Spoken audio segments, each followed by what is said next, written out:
Hello students, today we will discuss some practical problems related to annuities. We already discussed present value and future value of an annuities. So let us start. तो आज हम solution of practical problem related to annuities यानी कुछ practical problem जो annuity से related है उनके solution निकालने सीखेंगे। तो सबसे पहले कि अगर कोई गिवन प्रॉब्लम उसमें हमें प्रेजेंट वैल्यू निकालनी है या अमाउंट निकालना है उसको सेपरेट करना सीखते हैं कि हमें एक प्रॉब्लम गिवन उसमें वो प्रेजेंट वैल्यू पूछ रहा है या अमाउंट पूछ रहा है उसको सेपरेट करना सीखेंगे। तो गिवन प्रॉब्लम प्रेजेंट वैल्यू से रिलेटेड है या अमाउंट से रिलेटेड है ये प्रॉब्लम की टाइप पे डिपेंड करेगा। अगर अपनी गिवन प्रॉब्लम इन 3 में से किसी भी एक टाइप की हो तो प्रेजेंट वैल्यू से रिलेटेड होगी। इसी तरह इन 6 में से किसी भी एक टाइप की हो तो वो अमाउंट से रिलेटेड होगी। तो ये 3 क्या देखो, व्हेन ए हाउस और मशीन और some other thing is purchased, या सेकंड क्या है when some amount is borrowed और loan is to be repaid, और थर्ड क्या है पेंशन रिलेटेड प्रॉब्लम। यानी 3 में से किसी भी एक टाइप की प्रॉब्लम है तो किससे प्रेजेंट वैल्यू से रिलेटेड है। इसी तरह इन 6 में से भी किसी भी एक टाइप की प्रॉब्लम है तो क्या है अमाउंट से रिलेटेड है। क्या ये 6 देखो, first debenture issue, second government bonds, third recurring deposit interest paying security account, fourth seeking fund, fifth depreciation value and sixth क्या है अकुमुलेशन ऑफ सेविंग। यानी 6 में से किसी भी एक टाइप की प्रॉब्लम है तो वो किससे है अमाउंट से रिलेटेड है। इन 3 में से किसी भी एक टाइप की प्रॉब्लम है तो किससे रिलेटेड है प्रेजेंट वैल्यू से रिलेटेड है। इनके बारे में हम आगे डीप में क्वेश्चन में पढ़ेंगे। एग्जाम्पल नंबर 2 देखो, a man decides to save 15,000 rupees by making payments at the end of each month for 2 years in a security paying interest at the rate of 4% per annum converted monthly. What is the amount of each payment? तो देखो क्या कह रहा है question में, a man decide to save 15,000 rupees. उसने decide किया कि उसको 15,000 रुपीज जमा करने हैं। उसके लिए वो क्या कर रहा है कि 2 साल तक एक सिक्योरिटी में हर एक महीने के एंड पे एक इक्वल पेमेंट जमा कर रहा है। एक सिक्योरिटी में 2 साल तक हर एक महीने के एंड पे क्या कर रहा है एक इक्वल पेमेंट कर रहा है, और वो सिक्योरिटी उसको 4% पर एनम इंटरेस्ट दे रही है। तो जो इक्वल पेमेंट वो हर एक महीने के एंड पे कर रहा है उसकी वैल्यू निकालनी है, what is the amount of each payment.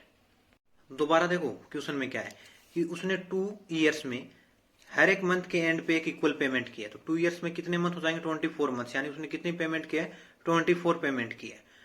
तो मैंने उस पेमेंट की वैल्यू क्या मान ली कैपिटल आर मान ली। तो हर एक मंथ के एंड पे क्या कर रहा है वो एक पेमेंट कर रहा है आर रुपीज की, और वो सिक्योरिटी उसको क्या इंटरेस्ट दे रही है 4% पर एनम। तो हमें इस आर की वैल्यू निकालनी है कि इसका टोटल अमाउंट 2 ईयर्स के बाद क्या हो जाना चाहिए 15,000 रुपीज होना चाहिए। देखो यहाँ पे ये प्रॉब्लम अमाउंट से रिलेटेड है क्योंकि इसमें क्या है सेविंग है।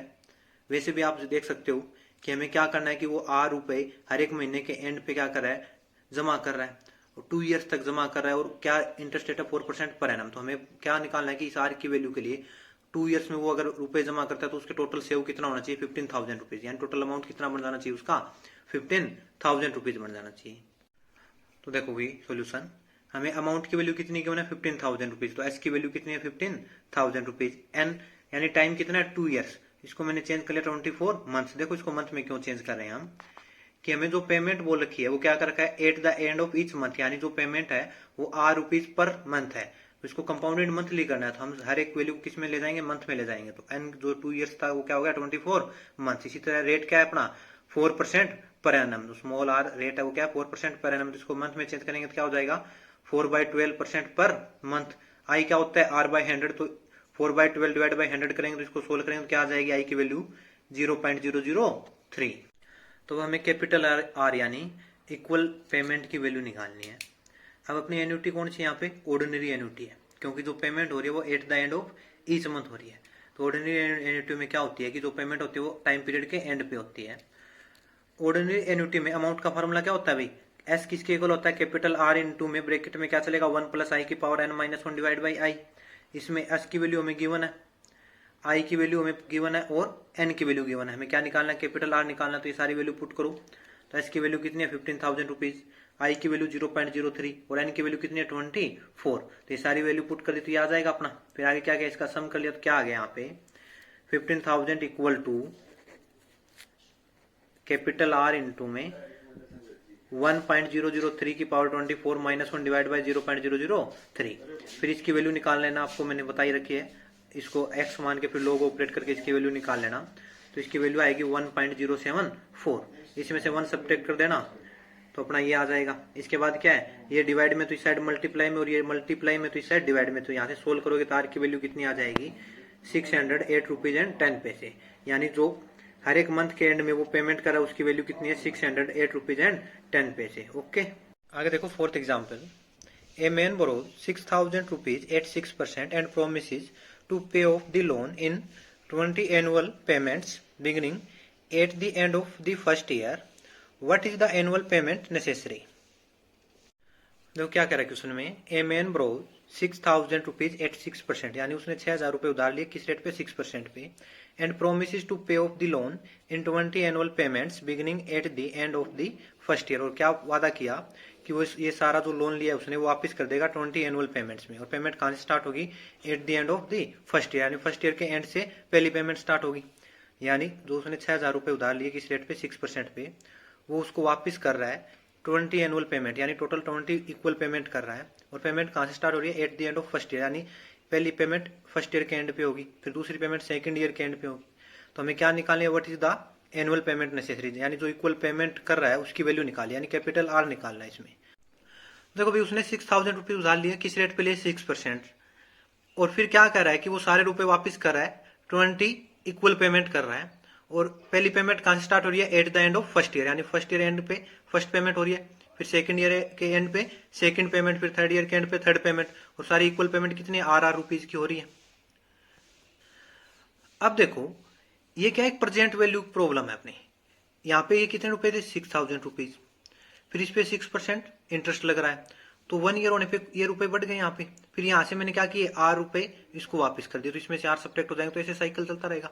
अब इन सारी जो पेमेंट हुई इनकी प्रेजेंट वैल्यू 0 ईयर पे निकालू तो क्या आएगी, देखो इनकी सारों की प्रेजेंट वैल्यू 0 ईयर पे इसके इक्वल आएगी 6,000 के इक्वल, क्योंकि शुरुआत में कितने रुपए हैं 6,000 है, फिर इन पे इंटरेस्ट लग के रुपए बढ़े हैं, और हमने क्या किया इक्वल इंस्टॉलमेंट में उनको वापस करता गया, तो 20 इंस्टॉलमेंट होने के बाद सारे रुपए वापस हो गए। तो इन सब की मैं प्रेजेंट वैल्यू निकाल लेता हूं 0 ईयर पे, तो किसके इक्वल आएगी 6,000 के इक्वल, यानी जो ये 20 इंस्टॉलमेंट है इनकी प्रेजेंट वैल्यू कितनी है 6,000 है। और वैसे भी मैंने शुरुआत में आपको बताया था कि अगर किसी भी प्रॉब्लम में कोई रुपए उधार ले रहा है तो किससे रिलेटेड है, प्रेजेंट वैल्यू से रिलेटेड है। देखो ये सेकंड टाइप की प्रॉब्लम, देखो यहाँ पे when some amount is borrowed, यानी कोई रुपए उधार ले रहा है तो ये किससे रिलेटेड है, प्रेजेंट वैल्यू से रिलेटेड है। यानी इसमें क्या निकालना होता है, प्रेजेंट वैल्यू निकालना होता है, या प्रेजेंट वैल्यू गिवन होती है तो हमें इंस्टॉलमेंट निकालनी होती है।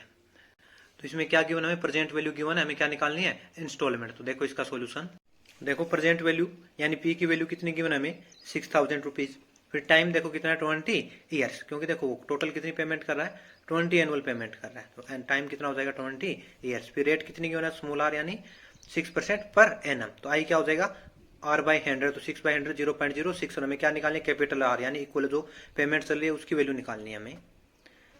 फिर देखो जो अपनी पेमेंट हो रही है वो फर्स्ट पेमेंट कब हो रही है, eight the end of first year, second payment eight the end of second year, यानी अपनी जो पेमेंट है eight the end of time period हो रही है, तो क्या हो जाएगी ऑर्डिनरी एन्युटी हो जाएगी। और ऑर्डिनरी एन्युटी में प्रेजेंट वैल्यू निकालने का फॉर्मूला क्या होता है, P equal to R into में ब्रैकेट में क्या आएगा 1 - 1 प्लस आई की power -n divide by I.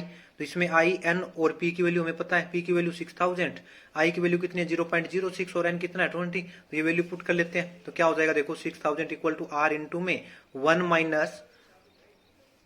1 plus 0.06 की पावर -20 डिवाइड बाई 0.06, इसको सम करेंगे कितना आ जाएगा 1.06 की पावर -20 है, माइनस है बीच में, ठीक है भाई। फिर क्या करना है, इसकी वैल्यू आपको मैंने पहले बता रखी है, इसको क्या लोगे एक्स लेके फिर दोनों साइड लोग ऑपरेट करके निकाल लोगे, तो इसकी वैल्यू निकालोगे तो आ जाएगी अपनी ये 0.3119, तो 1 - 0.3119 डिवाइड बाई 0.06 इंटू में आर इक्वल टू किसके रह गया 6,000 के इक्वल।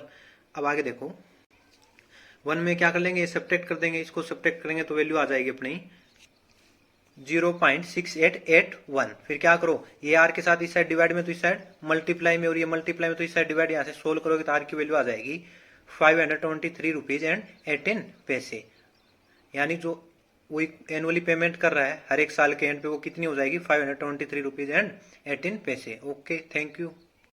देखो अभी तक हमने एन्युटी में तीनों टाइप की annuity, ordinary annuity, annuity due और डेफर्ड एन्युटी के प्रेजेंट वैल्यू और फ्यूचर वैल्यू यानी अमाउंट के फॉर्मूले डिस्कस कर लिए थे।